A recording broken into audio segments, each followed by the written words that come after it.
this game finished pretty early in round 5. In fact, I'm recording this as most of the other games are still in progress, but I had to plunge in and analyse it because it is fascinating stuff. We've got Parham Maghsoodloo from Iran playing white, 23 years old, former world junior champion. And with black, Ding Liren, the world champion. Now, neither player having a great tournament so far. Maghsoodloo's suffering. And Ding, well, he looks ring rusty to me. But this, I tell you what, it's fascinating stuff. And it's yet another Gioco Piano. We've had so many games recently on the channel with this. And it is the hot variation at the top. And this one is also really, really hot as well. And we've seen Bishop e7. That was played in Gukesh against Abdusatorov. And that's directed against Bishop g5. When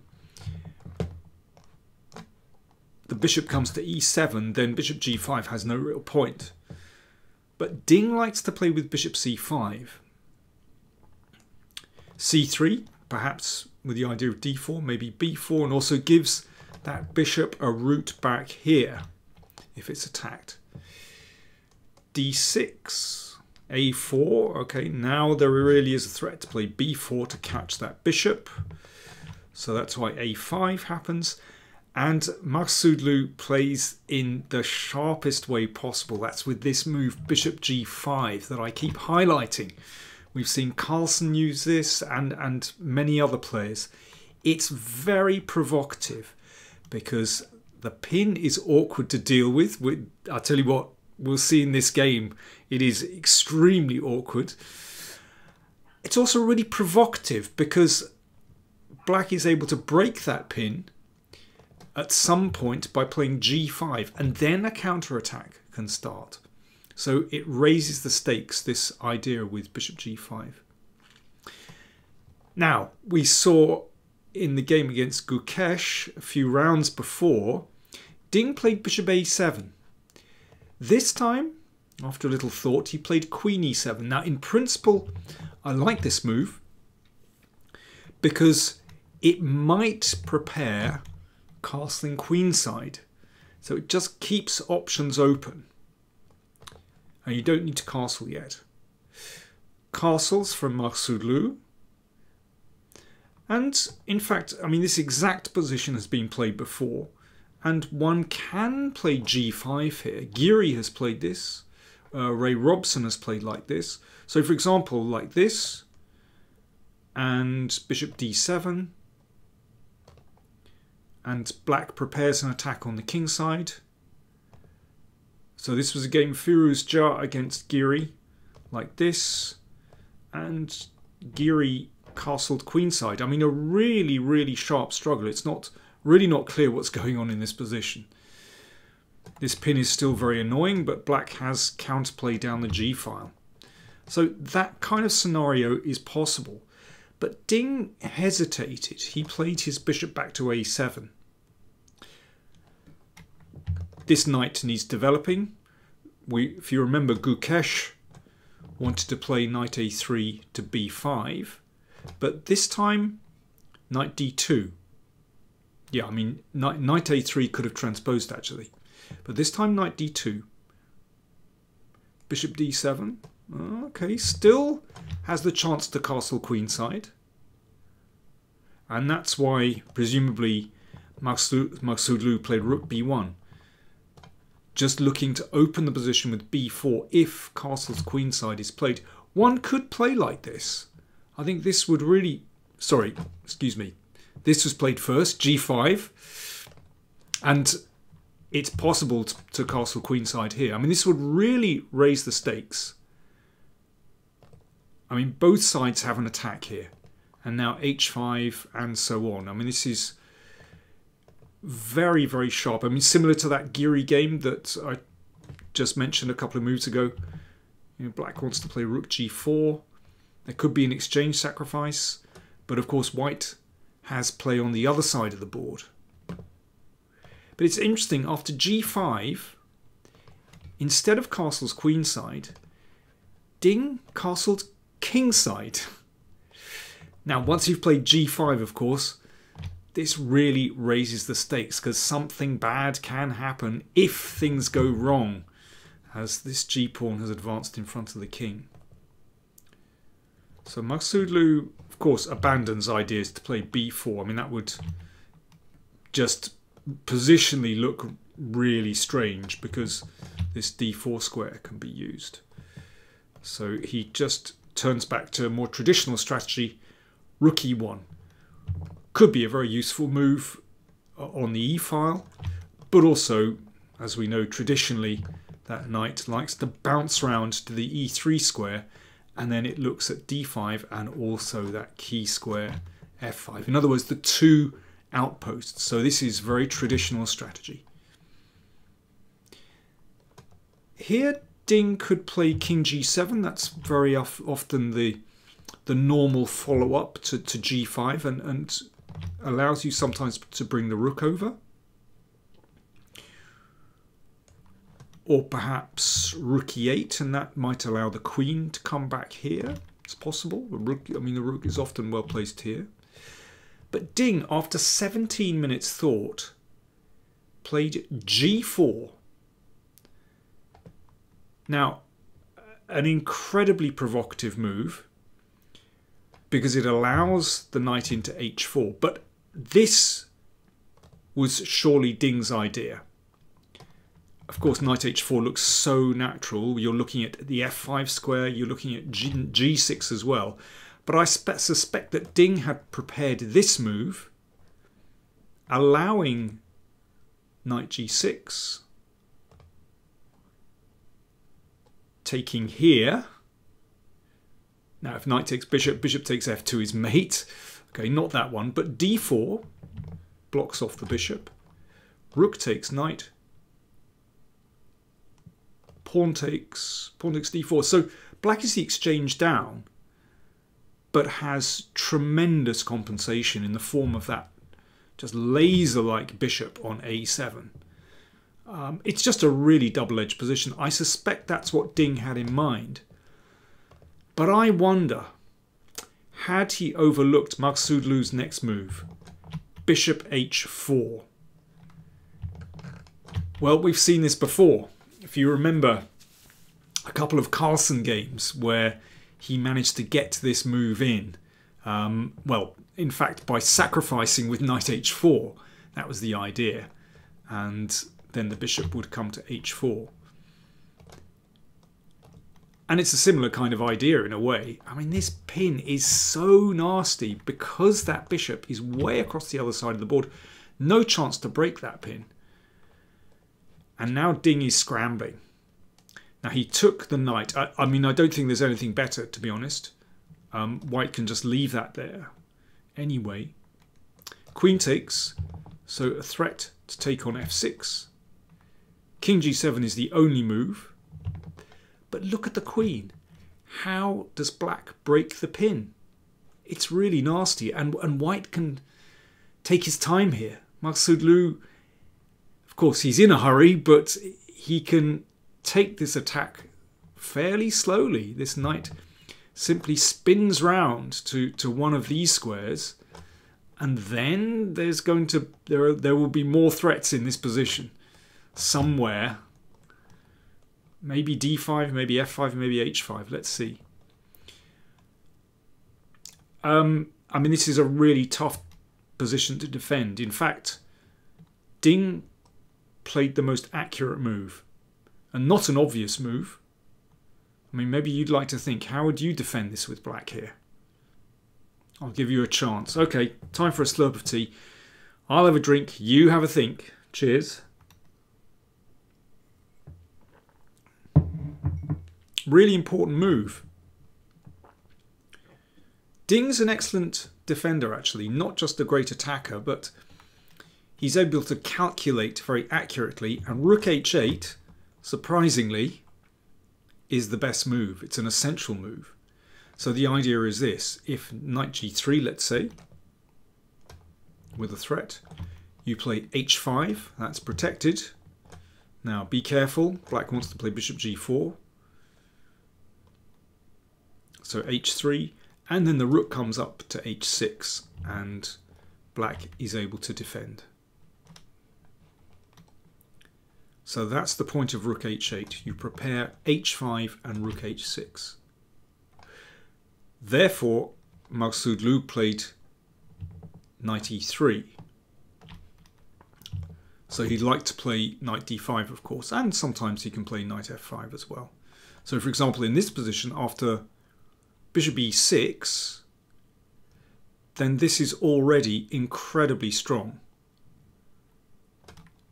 Obviously a fork, so that has to be exchanged off.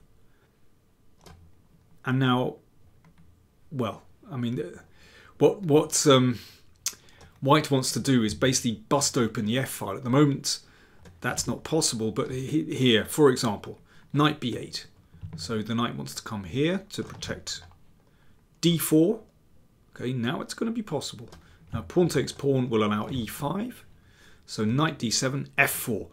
And this is absolutely crushing. The king can crawl away, but this is no good. I mean, White can actually build up very slowly because you simply can't touch these pieces. They are so powerful. And for example, like this, rook f1, this is absolutely devastating. I'll keep going. Rook here, bishop takes. If rook takes, queen h7 and queen h8. If knight takes, you just take here. And White powers down the f file. It's really not, it's not subtle, but it's very, very effective. So this is basically the threat, or one of the threats, after knight e3. Of course, there's knight d5 as well. So how does black deal with both of those? Well, in fact, Ding, he was so cool here. He played rook f8. Okay, it might look a bit strange, but the point is this. If knight d5, then, well, black is forced to give up the queen, but it's certainly not bad. Quite a common scenario in this kind of situation, actually. So black has 3 minor pieces for the queen and is ready to play f5. Now, it's a highly unclear position, but you know, I've seen this turn in black's favour on, well, many occasions, because black is actually fairly well coordinated now. I mean, there are lots of subtleties here. It's also possible in this position to throw in a check to defend the bishop. And then take here. And then take this. And, well, we'll see something similar happens in the game, actually. Maghsoodloo played king h1, so he's not afraid to kind of play the attack slowly. And there are scenarios where you need to use the f-pawn at some stage, so that's what king h1 is about, just taking it out of the bishop's beam. But there was a stronger move. And king h1 is very interesting, actually, but d4 is the best move. Let's see why. Well, first of all, what happens if it's taken? Well, that opens all these lines. This is the problem. Now, you don't take the queen, but you give a check, which protects the bishop. And then pawn takes, and you can see too much stuff is attacked here. And don't forget that this bishop can step back to d3. Okay, I think all those arrows must have convinced you by now. This is rather good for White. Well, it's just winning, actually. But let's come back here. So d4, black can't take that. Okay, so rook g8. And now d5. I mean, this is very surprising. I mean, to find this in the game would be very, very difficult. Of course, this is the computer suggestion. So that knight is pushed back.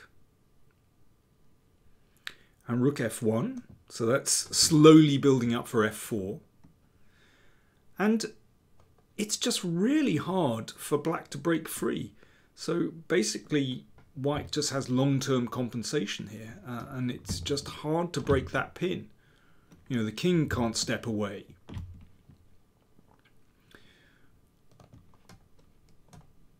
So let's go back. Oh yeah, after d4, there's another move here. And another reason why d4 is played. So for example, after h5, now we saw this defense earlier, allowing the rook to come up, which looks very plausible.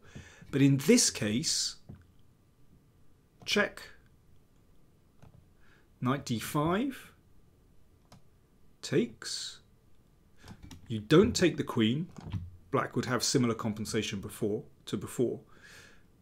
but you take here, so that's threatened. f6. Now if you take this, I mean, that's actually rather similar to the game, but the difference here, because white has played d4, you can play bishop d3 check, and that is fatal. So if the king comes up, queen g6 mate, and well, obviously these moves, pawn moves, are impossible. So that's why d4 is really clever. It actually stops this defense with h5, and that's why black has to play rook g8. So d4 is the move, incredibly dangerous. But king h1 played, also very dangerous. And in this case, Ding played h5. It's possible here. So here, for example, knight takes, knight d5, knight takes. This didn't happen. Queen g3 check. Now pawn takes. f6. Notice no bishop d3 check. So black survives. And what's going on here? Still very unclear, but I think black should be okay there. Anyway, h5 played, check. I think I'm managing to confuse not just you but myself as well, because these variations are so similar, but you know, one little difference can make the difference between checkmate and equality. So this is the game, finally. Knight takes. Again, Ding declines to take the queen. Excuse me, Maghsoodloo declines to take the queen. Pawn takes. Now you've got to play f6. Pawn takes knight. Right, so Maghsoodloo has got the piece back, and actually material is level. But those bishops look pretty good on these diagonals. And again, black's king is not the safest.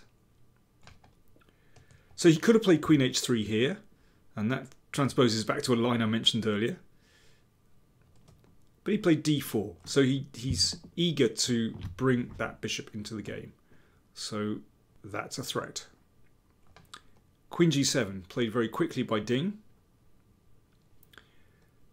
Bishop d3 check. And the king went back to g8. So that king manages to return to relative safety.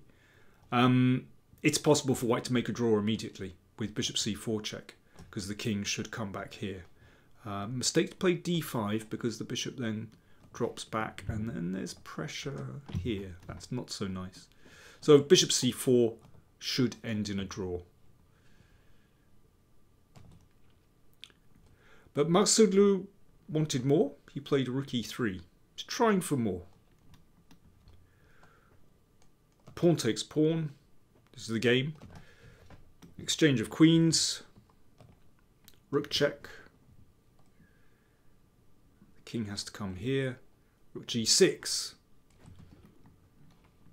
So this is still dangerous, but Ding found the correct move. Rook g8. Rook takes. Now if the king steps into the middle, then rook e1 is absolutely fatal.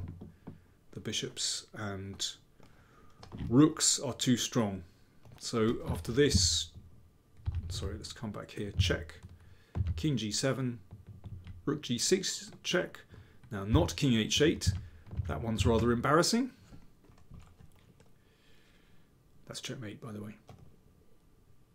The Ding simply came back to f7.